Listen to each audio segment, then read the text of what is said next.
Hi, how are you? This is the Mindfully Integrative podcast, and I am your host, Integrative Family Nurse Practitioner, Dr. Damaris G. And today we are having a mindful chat with a great friend of mine, Jessica. She's a board certified family nurse practitioner with 18 plus years. But not only that, she is an erotica coach and a sex holotropic practitioner. She'll tell you a little bit more about it, but it's pretty cool. And it's another way to kind of think more mindfully. You know, sometimes we're afraid to talk about sex, but Jessica isn't. So I can't wait for you guys to meet her. And thanks for joining us on the show. Oh, great. I'm so excited. Thanks for having me. Awesome. Yeah, of course. I want people to, first before, how are you doing? I'm good. I'm all right. You're good on this day, I'm a solid okay. I'm a solid good. Yeah. Hey, that's pretty straightforward for the day, with kids, life is always something. Yeah.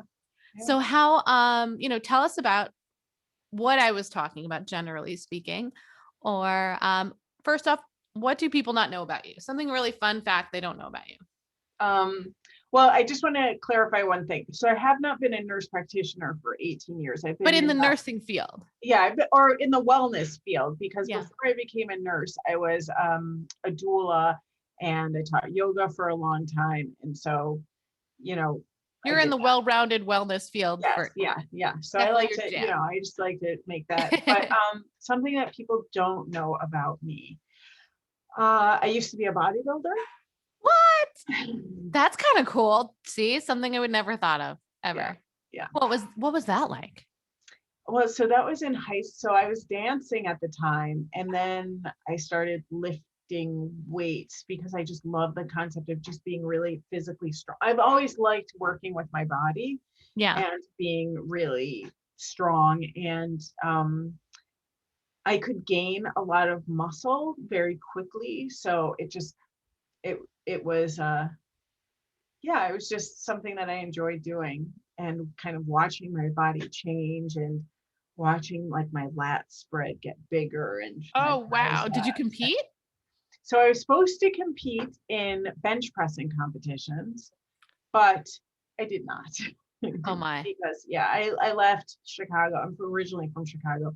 I left Chicago and came to New York to go to college. And when I did that, I didn't have Zazie. I had my own like trainer, which was not that sounds like really what trainers are today is not what they were back then in the 1900s. I worked in this it was like this, it was called CFC, Chicago Fitness Center.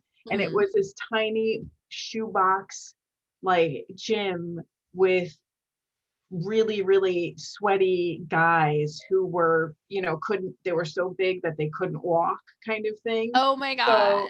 So it was not, Zazie was not getting, it was not a $100+ an hour investment back then. It was something that I could afford with my food running money.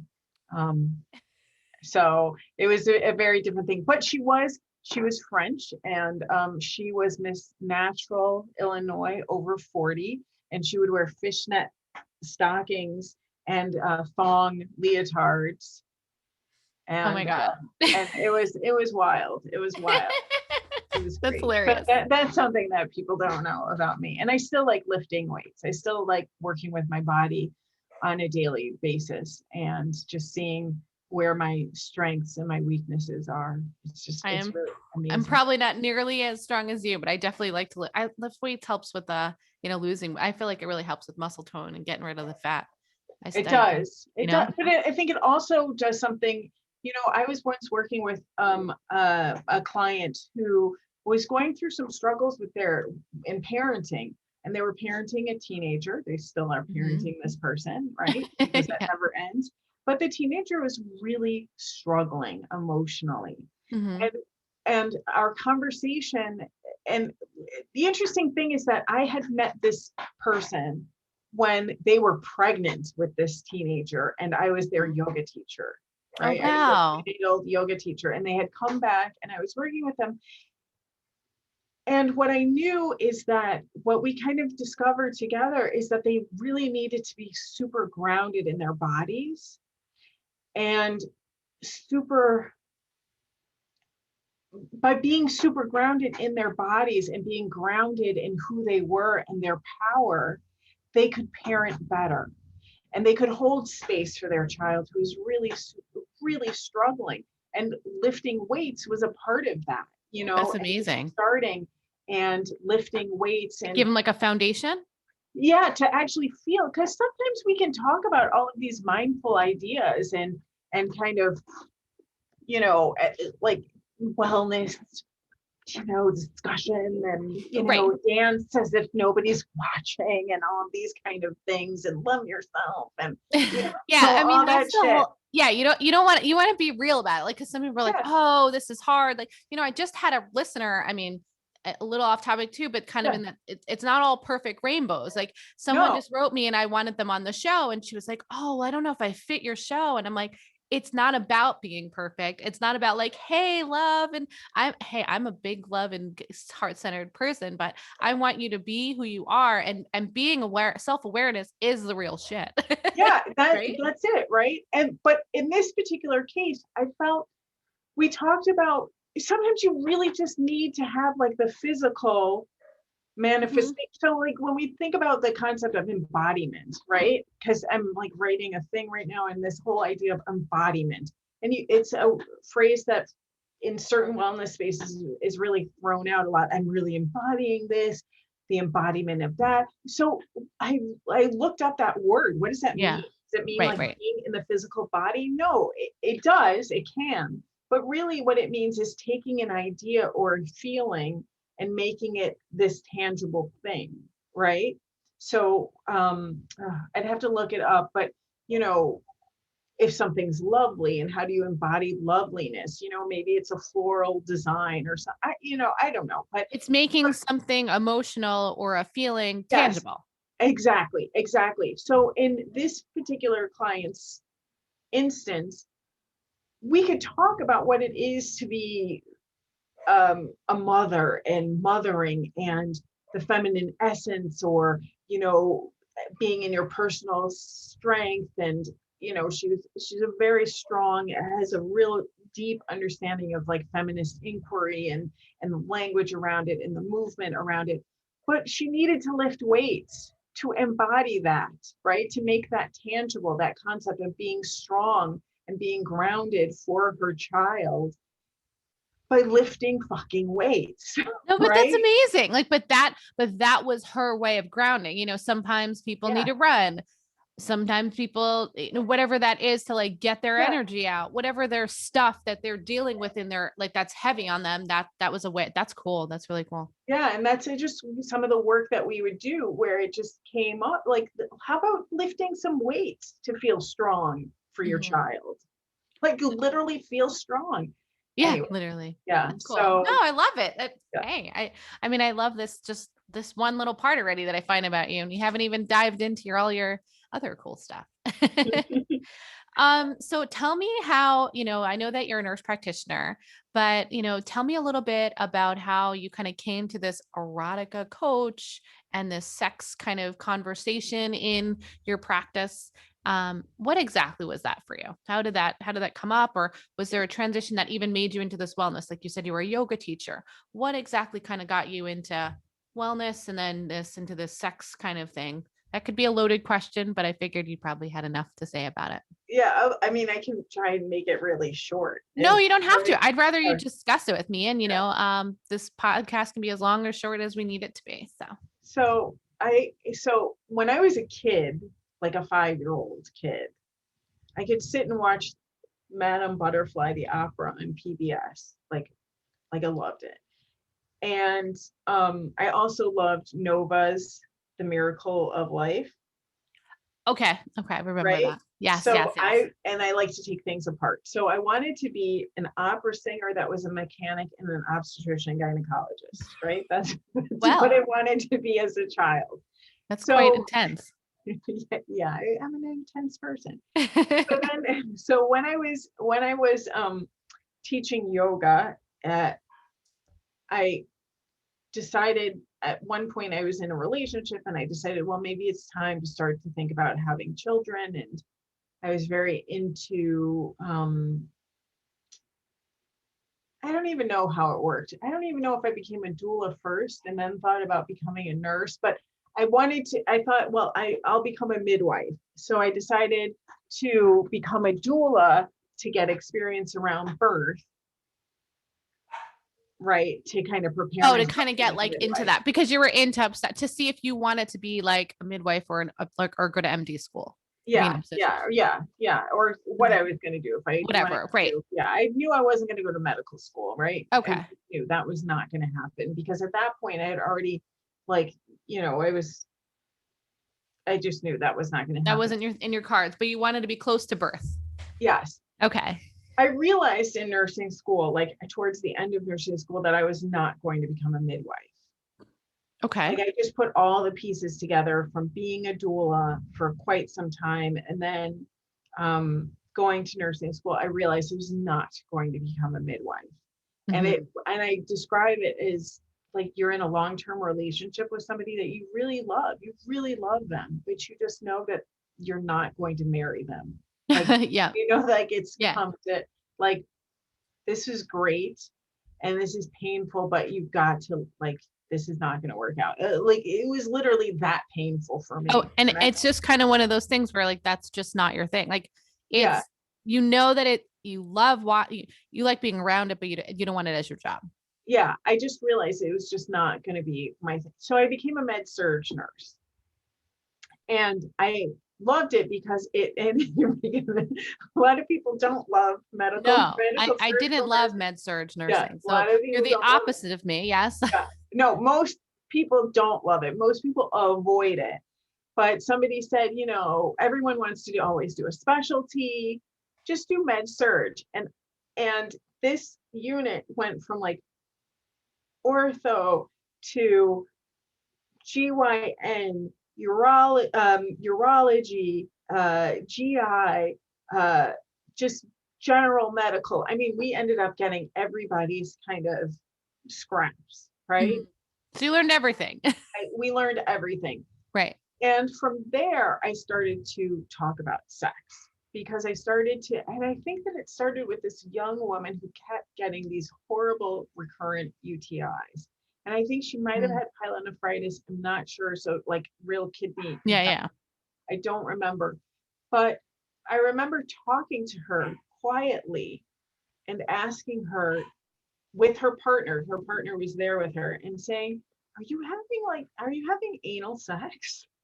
And she was quiet. And I said, that's not a normal question you just asked, but yeah. I think you were just kind of like trying to dive into like some solving, right? Yeah. And I was like, because if you are, which is great,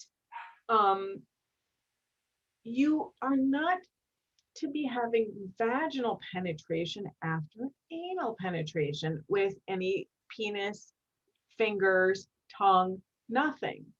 And it was like she's like, really? I didn't know that. And that's not a normal conversation that everybody even asks anyway. And I think she didn't have any clue, did she? She didn't know, she didn't put it together. How did you tell her? How did you she did. explain it to her? She did put it together, right? Because, and it was like one of those things that, you just kind of have this, one of the beauties of, like, I have ADHD, right? That I discovered way late. And one of the beauties with having that is that sometimes you get this impulse to say something, like you get this inspiration, or like in the wellness space, download, of information, right? Yeah. And it like occurred to me, ask her about sex. Because the intuition kind of hit you, like you knew the that's something. intuition hit me, and I did not overthink it. And I just said, like, are you having anal sex? Yeah. And and when I was like, you got to sweep it out of the kitchen. I was like, it's fine if you really love, if it feels better to have anal penetration before vaginal penetration, that's great. However, you must use a barrier method. Then if you're not using a barrier method, if you are using a barrier method for both, you must change the barrier method. You must change the condom. right? If you Yeah. are not using a barrier method for vaginal penetration or vice versa, obviously there's a Yeah. lot of discussion of please use a barrier method Yeah. in And most also that cases, just the right? germs. Right. But and they were having a monogamous relationship. They were tested, they were doing fluid exchange. They were in a place where they were having fluid exchange with each other, and pregnancy was not an issue for them as well. This was a male body partner, female body partner, or as my coach says, innie peeper, outie peeper, Okay. combination. And talking about removing the condom. If you're going to start with anal penetration, please use a condom. Remove that condom before you proceed into vaginal penetration. And then I said, ideally, if you're going to start with vaginal, I suppose you could go straight into anal penetration. That is fine. But it gets more nuanced, and you have to know who they are and what they're doing. Right. I But that mean, was these maybe are my not, first conversation. wow, that's not a small conversation. Not that I don't have those general conversations, but I don't go dive deep into every little, your nuance to be able to discuss that on the, not that I don't say, hey, have you had an anal, are you doing, anal and vaginal, because I'm trying to find out at least the general cause. I wouldn't say that first off. So that's why you have something more than the average person can say, Well, and you got to be comfortable with it anyway, but you're even more so than I am. yeah, because it's, I used to, sex is how we are here, Yeah, right? we are. Like sex is the reason that we're all here. Whether your parents had sex with each other, whether they had sex, it didn't result in a child, they had to use outside ways to have you come into existence. Sex Yeah. played into the creation of you in some sort of way, Yeah. right? Yeah. And No, therefore we makes are sense. born sexual and we die sexual as well, right? And there's a whole bunch, and right now I'm really kind of diving very deep into that concept of sex and grief, and how they, like, what does it mean to be a sexual human being in this time of unrest, racial, civil, um, historical, and health unrest, in the the unease of COVID and what that is, right? That's deep, Jess. Well, you're going to have to be on at another, like after you go and research on this, you're going to have to be on again to talk about just that alone. Yeah, I mean, it's Uh, just so amazing to me. Like what does it mean to be intimate, right? I'm reading this thing about intimacy, and what is intimacy? It means safety, right? Intimacy is safety. And how do we feel safe? Like, how do you, when we can't even, some of us can't even feel safe around ourselves. So if you mhm. cannot be intimate with your own self, how do How do you you, be intimate with your partner? yes. Well, the other hard part, it's not on the same realm, but like a trauma or, Yeah, a but it is the previous, same. right? A previous like history of like a sexual assault, physical assault, abuse of some sort could have an effect on how they are with their partner, even if their partner is amazing, right? Yes. Oh, Yeah. absolutely. Absolutely. Because how do you understand vulnerability? How do you understand trust? And it Yeah. doesn't even I have to. had trouble with my part. I mean, my husband and I have been together for many years, and I remember for my military trauma, it was a really struggle to be intimate again, to be like, I don't talk about it that much, but I'll talk about it in my book down the road that I'm writing. But it is very difficult, no matter even if you have a very supportive partner, to be able to get into that space, a safe space, right? I think not only when you think about like the sexual act, right, of Yeah. intimacy, just, I, as I live with, my partner is also a war veteran, Hmm. right? And I was Yeah. not We're both, there yeah, when that military. transition. Yeah, I was not there, that transition of coming back to My here. husband was with me with that transition. Not Yeah, very fun time, let me tell you. no, very, very, even from what even the residual of what we deal with as a partnership today, right, is very deep and intense. And there's a lot of work that has been done already. Right. But how do you, it's that, like, kind of goes back to that whole thing that happened with that client that I was talking about, how, like, how do you embody safety when everything around you has been so unsafe, Mm. and just, and the interesting thing is that sex can be the opposite in a way too, because for some people, like, just kind of disembodying, right, and leaving their body entirely during the act of sex and using it as this recreational vehicle, because sex can be recreational, right, Right. but this kind of recreational, of And removing, not like dealing not with your being there. emotion. Yeah, not dealing with the emotion, not dealing with whatever you're feeling, just completely like, just either focusing completely on the genitals themselves or leaving their body entirely with any kind of intimacy and sexuality. I mean, it's hard.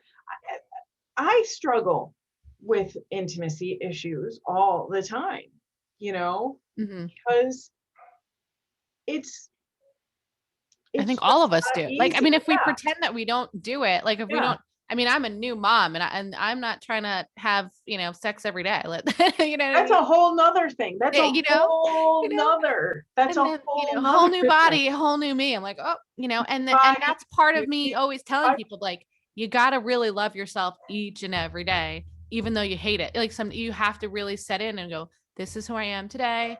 This is what I am. This is where my body is presented. And in your way, taking it intimate is another aspect of that. A totally another aspect. Because at the time of becoming a parent, right, especially the primary caretaker, especially the female bodied person, right, you no longer become even a human person, individual. You are now Kiki's mom. Yeah.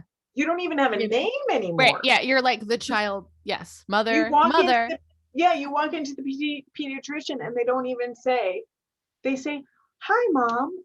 Hi, mom. How's Yeah. the baby feeling? How's Kiki doing? Yeah. Whatever. Right. Mom, what's Kiki eating? Mom, what's Kiki, and then your partner, it's just, I used It's to different. talk to parents, the partner of the non-birthing parent, right? And they'd be like, "Oh, we're not having sex, da, da, da, da, da." And I would say, one of the easiest ways to have sex, first of all, give your partner a break, because if they're breastfeeding or chest feeding, they're being touched all day. Like, they don't want to be of service to you at all, period, right?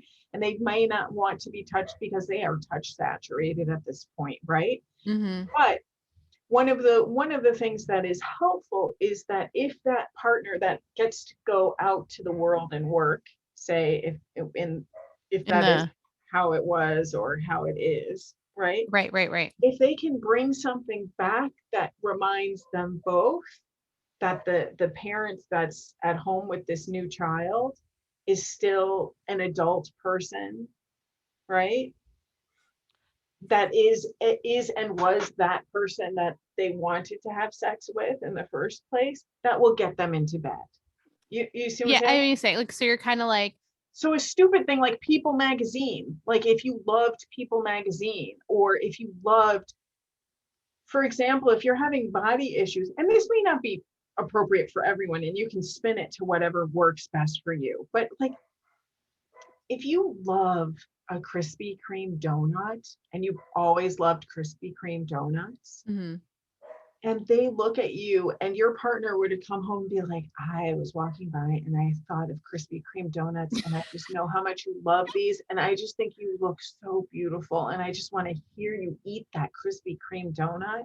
I just want to hear you love that Krispy Kreme donut," so right? try to find like as like something that just like turns you on or makes you excited, or Yeah. just be Or real make again. them excited, makes the Oh. partner excited, right? Meaning like say, so like let's just say, I'm just going to put it in binary terms, like the mother that is home with this child, and you know that they just love that Krispy Kreme donut and it makes them feel good. And you guys took this walk one night and you went out to a bar late one night, Mhm. and then you And it went brings back the memory. and you had those Krispy Kreme donuts, and yeah, right? And That's it's cool. that, it's a remembering of who you both were, right? Aw. And That's that, beautiful. I mean, there's definitely plenty of times when like just my husband and I, when we're like, and that, I mean, intimacy and the sexual wellness, understanding you and your partner, that is part of being healthy. Like yeah, that is part of feeling like whole. And that is part of health. Like, I don't think people are, and that's why I wanted you on this show, because I wanted you to tell people, like, people just don't say what like, that is part of it, like, hey, I need my partner to tell me this. I need to feel wanted again. Right. Like, we're reminded, and they may not reminded. sometimes when you cannot remind yourself, that is the subtle remind that, or the obvious reminder. And you, oh yeah. And the interesting thing about that is that genitals are not involved in that scenario at all, I see what you're right? saying. Yeah. Because that energy, that erotic creative energy is there from Hmm. just that act. And Oh, yeah. what happens afterwards is what happens afterwards, or Right. nothing happens. And Right. that's okay too, because you've already established some intimacy, Ha- right? yeah, like with that act, it could be even like a holding and like it's just, and that could be another stage of sex or not, like, but that's cool. Like, I mean, I like the way you presented that. I would have never even considered that. Yeah. I mean, it's just, yeah. Yeah, no. I'm in reference, like, well, we can probably tie on to that. When you're talking about like the sexual thing, and did you have a struggle that kind of brought you into that? Or was it just like you were in med surg, or like, I'm talking about sex, this is like so comfortable for me, and now this is kind of what I should be doing now from now, like, you're like, my passion is, trying to really find a holistic approach in many aspects. And then it's like, you were like, sex is totally the thing that is, I know people need to learn and be more intimate, and it's just gets them to a better place. It's like, was there something that kind of struggled that got you into that? Was there a past experience, or was it something positive? It doesn't always have to be negative. Well, I think my own intimacy issues, like in trust and kind of, I have a history of trauma, like sexual Mhm. trauma, Yeah. like 1 out of 4 Yeah. females, I mean, we're body all, I people, mean, I'm in right? the number, unfortunately. Yeah, I wish I wasn't, but I am. yeah. I mean, I absolutely have, and it wasn't a one-time thing. I mean, I Mhm. have Histories. definite histories, yeah, Mhm. definite histories, and even medical professionals. So, like, Mhm. you know, and also evolving. I think that I have a family that kind of, I don't know. I'm trying to think if there's one thing. I did have one very deep realization at one point. I was in a relationship and I left it. And in this very abusive relationship, when we would talk about sex and sexuality, I'd get very closed off when I was with this person, very closed off. And it was after I left them and I realized, and I actually started dating other people, and like, and I'm talking about therapy. I've done a lot of therapy, right? But I mean, you've put the work But in. Like, so you're saying you're doing, it's not a negative that you did the therapy. You did the therapy to put the oh work no, in. yeah, I'm no, not at no, this place, like, doing this podcast and being like, I was amazing right now. It took me years yeah, of time and working on myself to finally say, if I can get myself in this situation, now I can kind of get people to understand where they need to be. You can't help others without helping yourself. no, yeah. Here's the deal. I had a story in my head that I was believing from that partner who is telling me that I was not interested. I was not, um, receptive. I was, just all these different things. And that was the story that I started to question when I realized, no, this person is abusive, right? Oh, And so sorry. when I, when, and it was very tangible. It was a very tangible thing. If we were out in public and they were kind, I would want to be intimate, Mm-hmm. right?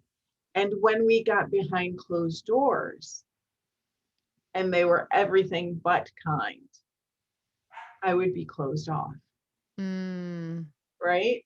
Yeah. And it was this story that I was telling myself that, that I had to really reimagine and rethink and be like, that is a fucking story. That is a fucking lie. That is not who I am, right? In actuality, I'm very in touch with my erotic sense. I'm very in touch with this body that is strong, that is juicy, that is soft in certain places, that has different colors in different areas, that grows hair this way and grows hair in that way and doesn't grow, you know what I mean? Yeah. Smells good, all of these things.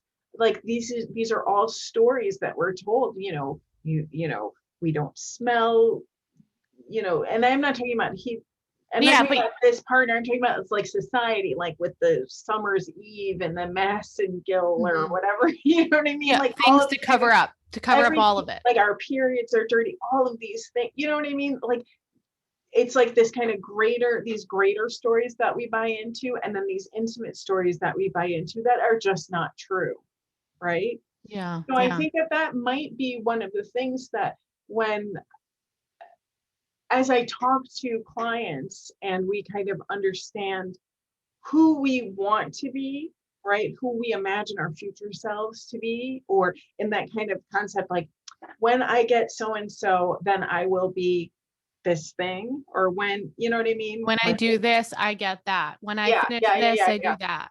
Yeah, I'll give you a perfect example. I used to do live poetry. I used to like go up and do poetry, right? And I stopped doing it. And I have this big story in my head. When I get pregnant, right? Because there would be some protection with being this obviously pregnant person, right? Nobody's going to judge me in this weird Mhm. way. When I become pregnant, then I will start to do live poems again. Like, like what kind of story? Like, what is What is that? like, what? Yeah. Like, why can't I just create now? Like, just create now. But that was some sort of like repetitive pattern in your mind that you Yeah, think this of like sometimes. fake, weird, and I'm just giving you an Yeah, an example of like example, but something just that popped something up. like Yeah, that this popped. kind of false Yeah. fake story. Like when I am in this stage of my life, then I will be creative. Yeah. Give And it's myself permission to be creative. Like, why do we need this very dramatic thing in order to produce some art? creative moment or Yeah, thing, or creative or moment, or just being you, like finding that space for yourself again. You needed the pregnancy to be, or I mean, that's just an example, but yeah, you need an item to be creative. And I think it's just being okay with that moment of this is what I want to do. yeah. And, And like people, like when I get that partner, then I will feel loved. mhm. When I Or lose when I 10 lose pounds, weight, I'll feel I'll this feel way. sexy, Right. Hmm. right? I feel if I do this, I'll feel sexy, right? Yeah, If I show like, yeah, there's like you, I guess that's a perception of maybe society too. And also being like, that you we, really, I always bring it back to like mindful self-awareness. Like it is hard to be real with the real stuff. Like this is just one aspect of real stuff. And intimacy is one of the most hardest things to talk about in yourself. Like I mean, you're talking just you being intimate with yourself, never mind adding the partner there, yeah, so it's like that is just such a it's hard to put yourself in that position, like I can only imagine how it is to coach some of these patients, but it's probably, do you and they're not enjoy it? patients, they're clients. Oh, They're clients, clients, so right? sorry, I say I don't use patients. my license. No, I know. I do that same thing. I do Yeah, the same thing. clients. Have you, like, throughout this time, I mean, being, we don't have to go over an actual scenario, but when you're talking with your clients and you're talking to them about growing, uh, in building up this wellness effect and kind of trying to be intimate, does it dive into other things? Like, what comes up for people, not just their intimacy? What also comes up? So, um, right now I have a client and they came to me because they were having issues in their relationship. And it wasn't necessarily sexual, but it's evolved into this. I've had patients come to me because they couldn't, I'll give you another scenario, but they're having intimacy issues, right? And it's actually evolved into this conversation about intuition and trusting your guts Mm-hmm. and what that's like. And it's not even about the relationship. In fact, the relationship is kind of going away at this point, right? Mm-hmm. But what does it mean to truly trust your gut? And this person has actually had body issues around their physical belly, right? So Oh, what does that wow. mean to love that physical belly and um trust it, right? And so that kind of anger around the actual physical belly has been has evolved into this conversation of actually I don't want to lose my belly because I find comfort in my belly. I like to rest my hands on my belly. My belly is soft. My belly is, just really just falling in love with this belly And loving you, like loving at that moment, loving that person who they are and being and okay with trusting them right now. and trusting it, Mm-hmm. Mm-hmm. trusting that really deep inner knowing. I mean, the most not crazy thing is, but like as a nurse, we know the intuition throughout our years of practice, but intuition and gut feeling and knowing now what I've learned through the years is that like the gut is really that third brain, that third Yep, immune system. And it's yep, like, and you're telling these people it's okay to have your belly, it's okay to love who you are. And sometimes, but society may tell them different, or they may feel something different. And you're trying to transition to get them to feel okay with them at having them be okay with that moment so they can grow or just be more intimate. well, it's also just because it's not really about like the intimacy will having Come. partnered intimacy will follow and evolve into this other thing because this person will no longer accept like what was is no longer in alignment for them, right? What Yeah. was is just doesn't work anymore. It does. Yeah. And for this person who is comes from a very deep, deep, deep leadership place, right? And is a leader, like Mhm. a leader in their Oh, right. In their industry, fields and what they're doing. Right. right? What does it mean to be in that erotic essence as a leader? Yeah. Like how do we redefine? And it's funny because you had said something about a quote, and I'm writing a piece right now for something else. And I'm rereading Audre Lorde's essays, and particularly the essay, The Use of the erotic as Power. And she has, can I read you a quote? Yeah. I would love for you to Yeah. read it. Okay, so it says, in short step, she says, in short step, from there, and she's talking about power and essence, power, and she's talking about as women we come to distrust the power that rises from our deepest non-rational knowledge, right?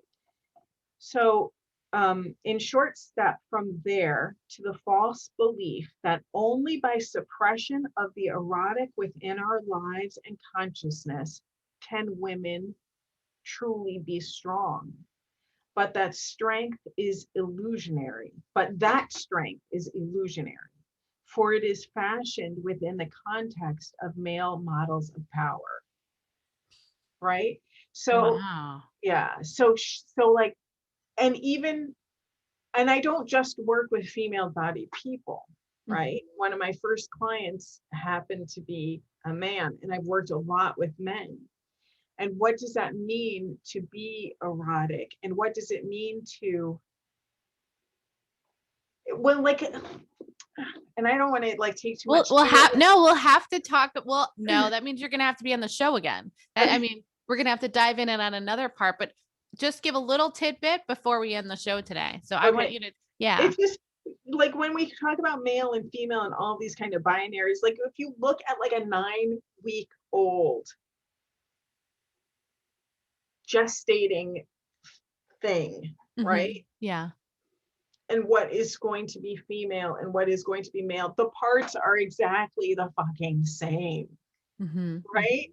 So we are all the same in a certain way. And we need to understand this erotic energy, whether we're male or female, Or right? whatever they call yourself at Or whatever whatever you your call pronoun is. yourself, Right. Right. non-binary, doesn't Right. matter. Non-binary is even the best, right? Yeah. In Right. a Right. sense, right? Because Mhm. like letting go, that's the gorgeous thing about this thing, these teenagers right now, these really young people who are really playing with identity, because this kind of understanding of saying my intuition, my gut feeling, my erotic sense, right? The sensual, the creative is truly as important as, you know, whatever we define as leadership. Anyway, the point is No, that I think that's real. I mean, I like how you're putting that your erotic sense brings you power, but it's understanding that intuition to grow. So that's different from everyone. And that's why they hire someone like you to really find that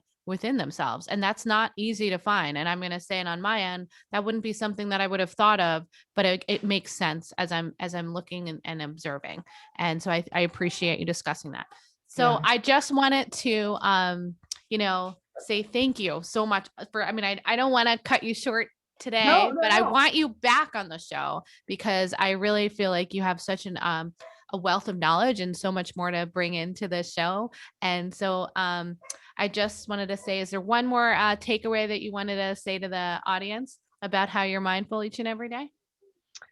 I do a practice every day, whether it's a minute or however long I can do it, where I forgive, I have gratitude, and then I imagine what is possible and feel what is possible. And that was taught to me by my coach, and it's really very helpful. So And then is there a way that we can reach base? I'll have all your links in the show notes, but is there anything that's upcoming that we can find you?